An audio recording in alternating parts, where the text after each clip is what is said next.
तर अशा अमेरिकेतून भारतासाठी मात्र काही चांगल्या बातम्या समोर येत आहेत। एका भारतीय विद्यार्थ्यामुळे सुमारे 133 आंतरराष्ट्रीय विद्यार्थ्यांना काहीसा दिलासा मिळालाय।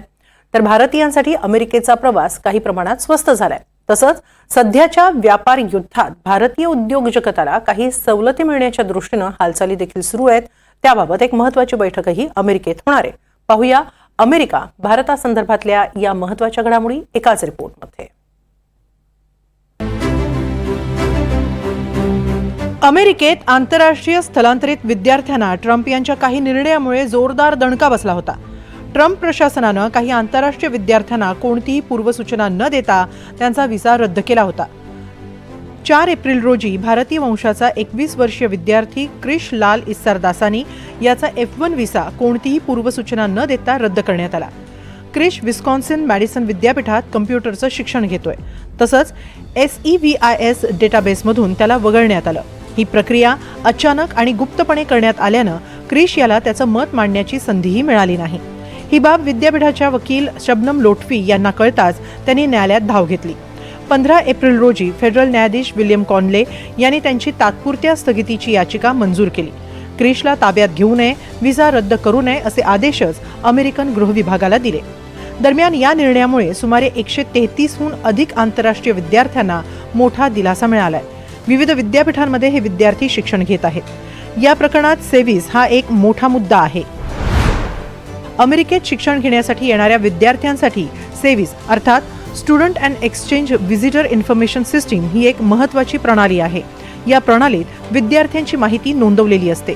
मात्र काही कारणांमुळे काही विद्यार्थ्यांचे सेव्हिस रेकॉर्ड अचानक रद्द करण्यात आले। त्यामुळे त्यांना अमेरिकेत राहण्याची आणि शिक्षण घेण्याची परवानगी मिळू शकली नाही। मात्र अमेरिकेच्या न्यायालयानं या विद्यार्थ्यांच्या बाजूने निर्णय दिला। ज्या विद्यार्थ्यांचे सेव्हिस रेकॉर्ड रद्द करण्यात आले होते त्यांना अमेरिकेत राहण्याची परवानगी देण्यात आली आहे। तसंच पुढील सुनावणी 28 एप्रिल रोजी होणार आहे। तोपर्यंत त्यांना अमेरिकेत राहता येणार आहे। तर ट्रम्प प्रशासनाचा निर्णय चुकीचा असल्याचं न्यायालयानं म्हटल्यानं या निर्णयाला स्थगिती देण्यात आली। त्यामुळे ट्रम्प यांच्यासाठी हा एक मोठा दणका मानला जातोय। एकीकडे भारतीय विद्यार्थ्यांना हा दिलासा मिळालाय, तर भारतीयांसाठी अमेरिकेतून एक चांगली बातमी येतेय। ती म्हणजे अमेरिकेचा विमान प्रवास हे 5 ते 8% स्वस्त झालाय। उन्हाळी सुट्ट्या लागल्यानं काही विद्यार्थी भारतात परततात किंवा त्यांचे पालक भारतातून अमेरिकेत जातात।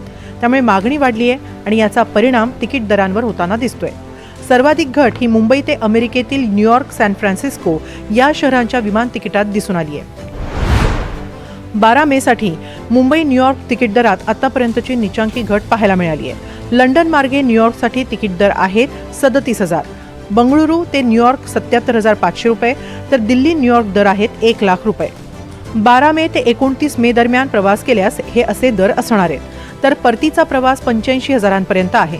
यंदाच्या उन्हाळ्यात गेल्या वर्षीच्या तुलनेत 5 ते 8% घट दिसतीये। सॅन फ्रान्सिस्को, लॉस एंजेलिससाठी दर आहेत 1,15,000 रुपये, ओर्लांडो, मिशिगनसाठी मोजावे लागतील 1,35,000 रुपये। गेल्या वर्षीच्या तुलनेत सुमारे 10,000 तिकीट स्वस्त आहेत। तर काही युरोपीय शहरांचा विमान प्रवासही स्वस्त झाल्याचा दावा ट्रॅव्हल कंपन्यांनी केलाय।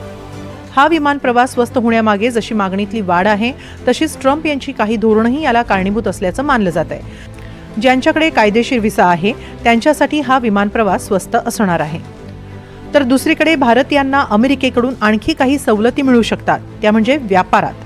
23 एप्रिलला भारतीय शासकीय शिष्टमंडळ राजेश अग्रवाल यांच्या नेतृत्वाखाली अमेरिकेत जाणार आहे। दोन्ही देशांमधील व्यापार संबंध सुधारण्यासाठी द्विपक्षीय व्यापार करार केला जाऊ शकतो। या माध्यमातून अमेरिकेशी व्यापार करणं सोपं होऊ शकतं।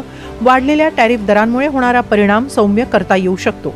हा द्विपक्षीय व्यापार 2030 पर्यंत $500 अब्ज पर्यंत वाढवण्याचं उद्दिष्ट आहे। हा व्यापार सध्या अंदाजे $191 अब्ज पर्यंत आहे।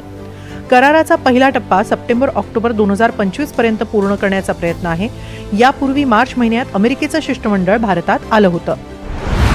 सेवा व्यापार सुलभ करणं, गुंतवणूक वाढवणं, टॅरिफ कमी करणं यावर भर दिला जाईल। भारताला अमेरिकेत उत्पादन व सेवा पुरवता येईल। अमेरिकन तंत्रज्ञान गुंतवणुकीचा लाभ घेता येईल। तर अमेरिकेलाही भारताबरोबर व्यापार वाढवायचा आहे। भारतीय बाजारपेठेत प्रवेश हवाय। त्यासाठी अमेरिका भारतावरील टॅरिफबाबत पुनर्विचार करू शकते। अमेरिकेला औद्योगिक उपकरणं, इलेक्ट्रिक वाहनं, पेट्रोकेमिकल उत्पादनं, सुकामेवा या वस्तूंवरील करात सवलत हवी आहे। तर भारताला कापड, वस्त्र, रत्न, दागिने, कातडं, प्लास्टिक, रसायनं अशा काही उत्पादनांवर करात सवलत हवी आहे। एकूणच सध्या सुरू असलेल्या टॅरिफ युद्धात अमेरिकेनं चीनसारख्या काही देशांबाबत कठोर भूमिका घेतलेली आहे.